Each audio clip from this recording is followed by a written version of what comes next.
Lord forgive me for this trap shit. Sergeant Smack make it backflip. Telly Hank with the action. With the vital speaking Spanish. Frank Matthews how I vanish. Poof. Came back like I'm King Tut. Gold BBS is on a beamer. When Fat Cat was 10 queens up. Ball off the profit, not the re-up. Fly like Puerto Rican Jesus. Uptown like I'm Baby May. Just caught a touchdown from the Bay. Why hasn't the DMV rap scene been given its flowers yet? Since the 2010s, street rap across the DC metropolitan area has solidified into something completely unique from any other scene in hip-hop. No one who's emerged from this pocket of DMV rap has truly turned into a household name yet. King of none around here. That's star rap. Like I started like a new rap wave, you know what I'm saying? Like I rap off beat, now everybody trying to rap off beat, you know what I'm saying? Eventually everybody gonna know who it came from, you know what I'm saying? But I started off beat stuff. If they don't like it, they don't like it. I'm just gonna keep, you know what I'm saying? I think everybody like, how you start rapping like that? And I'm like, I just started rapping, you know what I'm saying? I just tell you how my day went, you know what I'm saying? Almost every urban city in the nation has its own music scene. But after Chicago drill would break through via the internet around 2012, street rap across the country seemed to start changing. Chief Keef, Lil Durk, and other artists from that era seemed to give street rappers a new blueprint of how they could sound, look, shoot videos, and build an audience without the industry making it happen for them. The beats around the sound will begin to get darker, with the music videos getting closer to the block, and the language of the music definitely starting to feel more direct. And after that time, it's like city after city found its own version of that sound or style. And that's not to say that everyone sounded exactly like Chicago, but a lot of places started finding their own way to make their style of street music feel immediate. But one region would seem to put its own twist on the style. The DMV didn't feel like another city copying the drill wave. It had its own timing, slang, off-balance flow, and its own way of turning local street language into music. That's what made the scene a little bit harder to copy, because the sound wasn't built for outsiders first. It would develop through YouTube, local internet pages, the neighborhoods, chaos, and the artists who were already known in their own area before any outsiders ever heard of them. Around DC and Maryland, that sound seemed to do more than just become another version of drill. And it even had its own name. Today, the DMV is overrun by free car music, the original take on drill rap. And in almost every city, people argue over who created the drill sound. Even in Chicago, where drill will become nationally known through the artists we spoke on earlier, Chief Keef, Durk, just a few of the artists who helped carry it to the world. But inside of the city of Chicago, a lot of people trace the origins further back to deceased Dro City rapper Pac-Man, who many credit with helping to shape drill before Chicago or the country ever had a name for it. In the DMV, the argument around free car music is less about who founded the whole sound and more about who gave it that name. Some trace the phrase back to street slang, others point to early records, while many even credit blog pages and platforms that seem to help make the phrase stick. But before the name came attached to the newer wave of DMV artists, the ingredients were already there. The low voice, the run-on bars, the offbeat flow, the punch-ins, the dark musical pocket were already floating through the region. And as early as 2018, Pitchfork was already connecting the emerging DMV flow to a Forest Creek, Maryland rapper.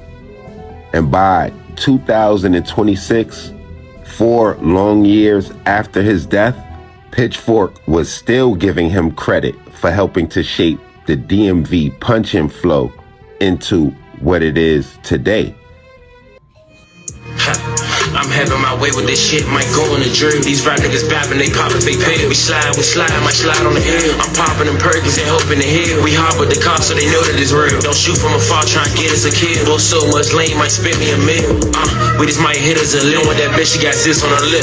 Pop with the car with the fifth. You know I'm the one, bitch, you know that I'm it. You reach for my chains, I up and I hit.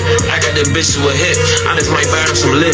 Having my way with this shit. We catch the body, we catch and we smashing the whip. I got a lot of shit. I got this, you know what I'm saying, big slime. Cause I've been sliming shit since I was born, you dig? I got my mama name right here. I got a lot of other shit. I got, oh yeah, my brother C, this is why I actually got shot at right here with a bullet at. That's why I covered it with a tattoo. Oh. The music already sounded dark. But with Goonew, some of that darkness was not just in the songs. It was on him. The low voice, the offbeat flow, the whisper delivery, and the way he talked about the world around him felt connected to something real. It didn't come off like an image created for the internet or a style made in the studio. It sounded like the music was carrying pieces of where he came from. For a long time, when people outside of the area would talk about DMV rap, the D probably felt bigger than everything else. A lot of the artists from the region who got a glimmer of success seemed to all come from DC. So Maryland, as well as Virginia, could get treated like the background instead of their own part of the story. But Goonew's sound didn't feel like it was trying to fit in what people already expected from the region. The voice was eerily low, and the flow was unorthodox on purpose, and the delivery felt like it came from somewhere specific. And part of what made him sound different had a lot to do with where he came from. Okay, so from you being 5 minutes away from DC, I mean, is it like, of course all y'all fuck with each other, right? Yeah. Okay. But you're from Maryland, do you make that shit clear? Yeah, I made that shit clear. Anywhere I go, I'm from Forest Creek, Maryland. Forest Creek is not a city. It's not even a town. And it's not one of those places people outside of Maryland already know by name, like Baltimore. It's a specific apartment pocket around Hillmore Drive and Walters Lane, tucked inside of Prince George's County. On a map, it could look small, like one of those places you pass without understanding what it meant to the people from there. But inside of that area, the name would carry its own identity and its own reputation. Through Goonew's music, the name would start traveling further than the neighborhood itself. Even the 64 that would become attached to his image would point back to that same world, a reference to the 6400 block around Hillmore Drive. It connected the sound to the streets and the buildings that made it.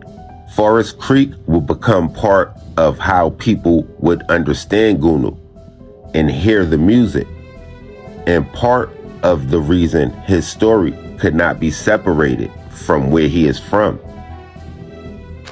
You know what I'm saying? It gets to that point where you start second guessing yourself, am I gonna be next? You know what I'm saying? A lot of motherfucking tough guys gonna be like, man, I ain't never gonna die. This ain't never gonna be me, but it's like, my nigga, Shawty is the creek, you know what I'm saying? So it's like, Shawty can motherfucking die in his chain. Who the fuck am I to say I can't die around my shit? You know what I'm saying? Or who the fuck I'm say the next nigga can't? Coming live from the trip. Goonew. Yeah. Oh, they out here in the interview? Yeah. Man, stop playing so much. It's Money Mob. We in the hood. We in Fools Creek with Goonew. Goonew got me out here in Fools Creek. Shout out Fools Creek. Shout out all the winners. We out here winning, bitch. I'm Goonew, I was born on a page. I'm fucking your bitch and I welcome the bake. I got a little white bitch, feel race. I got a real white bitch, she be bang. Back to the stove, nigga, cook the babe. 100 band judge, nigga, make him hate me. Recipe slime, that shit crazy. Goonew's early run started in August of 2017 with Certified Goon, where he began turning his name into something people in the region could follow. And by November of that same year, he came back with Beware of Goon, giving him another project under his belt before the bigger attention would arrive. Those releases would make it clear that he wasn't just a rapper with a different style, but an artist building his own lane piece by piece. Then that movement would connect with another up-and-coming DMV rapper from Riverdale, Maryland, Little Dude, who had his own motion at the time. And once the two linked, their chemistry would even gain the attention of Hood Rich Pablo Juan, connecting the duo to the Money, Power, Respect and Hood Rich banner. And by the top of 2018, they would become the Homicide Boys. And for a moment, it felt like Goonew and Little Dude were destined to push Maryland's street rap scene onto the bigger stage.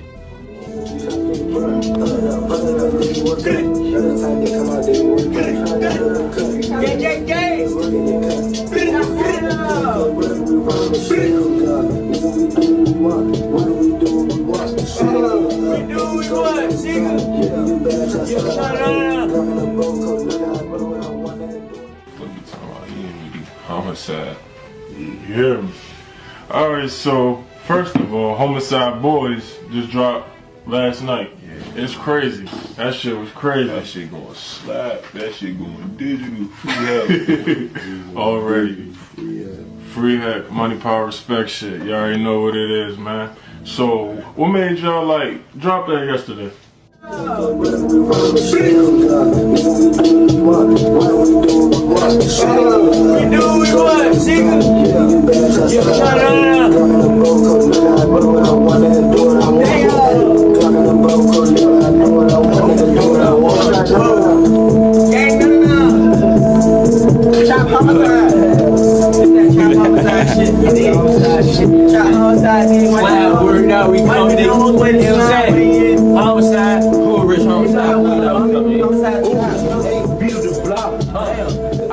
After the release of Homicide Boys, Goonew's name started moving past the people who already knew him locally.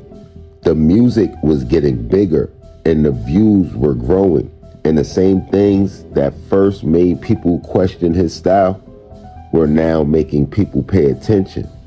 But as I feel like I might have said 100 times, attention does not only bring fans, it brings opinions, hate, and people watching from every side. And for some artists, becoming the face of a place happens after they already created a certain distance from it. But in Goonew's case, the attention was growing while he was still close, visible, and still easy to reach. Now your name everywhere on YouTube, blogs. But with that come with like the good and bad though. Like just being like just out in the spotlight. How you deal with like the negativity? Me personally, I don't pay no mind. Going up at your own risk. Niggas knew like I be right here all day, every day. I ain't high. Everybody knows. Everybody knows who this is. Everybody knows that he is. Everybody knows that liquor store. Everybody knows.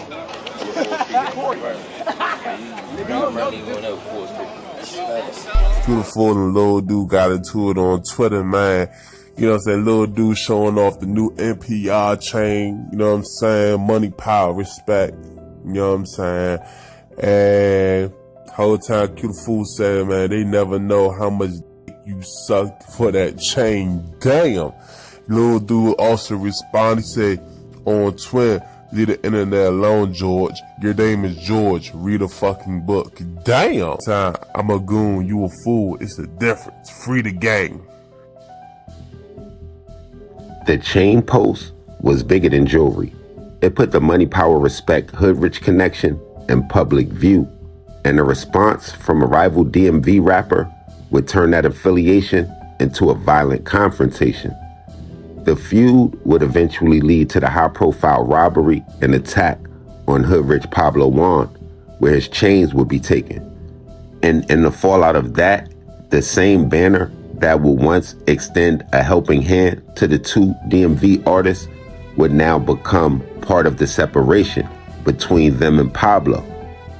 Free car music was different from a lot of the other drill scenes across the nation, particularly with style, sound, and slang. But regardless of those differences, it had one very strong similarity: violence. So are social media music videos influencing the violence we're seeing in DC? A study released earlier this year says yes. For the last 6 months, our Matt Gregory has analyzed city homicide numbers. Tonight, he has new reporting on the connection between these music videos and the ramped up neighborhood gun violence. If you want to talk disrespect, this music video might be it. The artist OG Man Man, real name Antonio Leach, makes threats against a rival while standing over the gravesite of the rival's friend. I told him, please don't do it, but he did it. And when he did it, his went millions. 6 years later, his mother, Lucille Leach, vividly remembers how the conflict started. My son didn't even rap until this person put out a song on my son. The rival made a song calling her son a snitch, and Antonio felt he had to respond. Lucille, meanwhile, watched helplessly as the conflict spiraled out of control. After the video came out, I want to say it was 2 weeks after they killed my son. The news would frame it like a debate around the scene, but for Goonew, it was already personal. The violence had already left its own mark on him. With that, because I know, you recovered, thank God, like from them gunshots. That first front line for real. So like with that, like you pretty much living your life good. Yeah, but I mean, you're still cautious. I mean, intentional. It was just the day, you know what I'm saying? It's my day. I ain't go, but he get shot. But you turn that pain into positivity because you dropped back from hell. Back from hell, but ain't nobody gonna own me. One day I ain't gonna let nobody stop me. Nothing, the cap going on, this rap shit ain't nobody doing this shit. That they kill me. My music still I don't understand shit for real. Nothing. Goon would continue working. After Homicide Boys and the fallout, more projects would follow, including Goonwick, Big 64, Goon Rich Urkel, Still Serving, Back from Hell, Homicide Boys 2, and Short Temper. The run was fast for an artist who had only started releasing projects just a few years prior in 2017. He had already survived being shot, already been through public fallout, and still kept putting music out to continue solidifying his name. And by that point in his career, he had multiple projects and amassed millions of views. But no matter how far the music went, it never took him far from the place where he always seemed the most comfortable: the creek. It has been a violent weekend in Prince George's County. Take a look at this map. This is going to show us the locations of 4 shootings, all happening between Thursday and today. One was in Capitol Heights, one of the shootings was in Camp Springs, and 2 were in District Heights. On Thursday, March 17th, 2022, police were called to the 6400 block of Pennsylvania Avenue in District Heights, where 36-year-old David Lorenzo Smith would be found shot dead in a parking area. Less than 24 hours later, on Friday, March 18th, officers will respond to the 6300 block of Maxwell Drive in Camp Springs, where 19-year-old Keith Wade was also found shot dead in a parking lot. And by Friday evening, District Heights would be back on the map again, with another pin appearing about a block away from Forest Creek. At first glance, it seemed like just one more location in a violent weekend across Prince George's County. But this particular shooting would send a ripple effect through the DMV music scene and touch the life of one of Maryland's most original voices.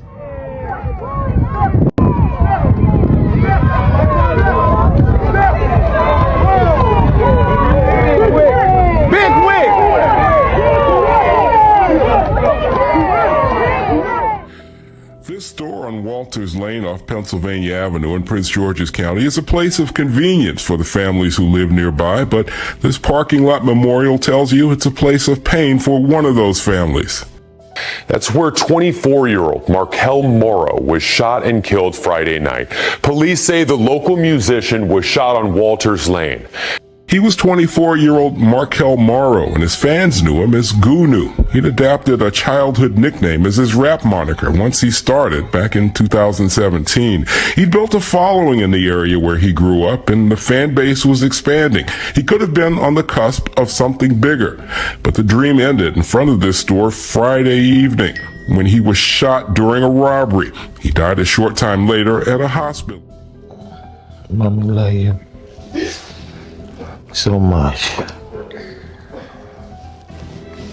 Son. Staring at a picture of her youngest son, surrounded by her daughters, Patrice Parker Morrow told us about her golden child. All he wanted to do was try to get his family, his friends out the hood. He was known to everyone as Goonew, a son, brother, friend, athlete, and rapper. He had a heart bigger than his body. When they took him, they took me. Murdered just blocks away from where he was born, in the neighborhood he called home. I don't believe this, y'all. I really don't. My baby gone. Patrice says Goonew was on his way to give his sister a birthday gift, but he never made it. I heard Jacob screaming that Markel got shot up the street, and my daughter just ran straight, and I couldn't move. I just was shaking really bad. My mouth started shivering really bad. I just was shaking bad. I just couldn't move for a long, long time. In the parking lot where he was shot, a memorial sits. His mother says one bullet to the back ultimately killed him. They wanted my son dead because he gave it up. They took his chain, they took his watch, he gave it up. And they still shot him in his back. Looking at his pictures, heartbroken and in shock. It was taboo, I know. Mommy know. Mommy know he was in pain, boo. Prince George's County Police say they haven't identified a suspect or suspects or even a motive. But Patrice has a message for the killer. I forgive you. They took my son. They got what they wanted. For a long time, I'm sure the DMV conversation had to make Maryland feel like the part people heard about after DC. The region had talent, and the sound had identity, and free car music had already become its own language. But regional sounds can only travel so far before they need a face. Without one, the music can stay powerful at home and still feel hard for the rest of the country to fully grab onto.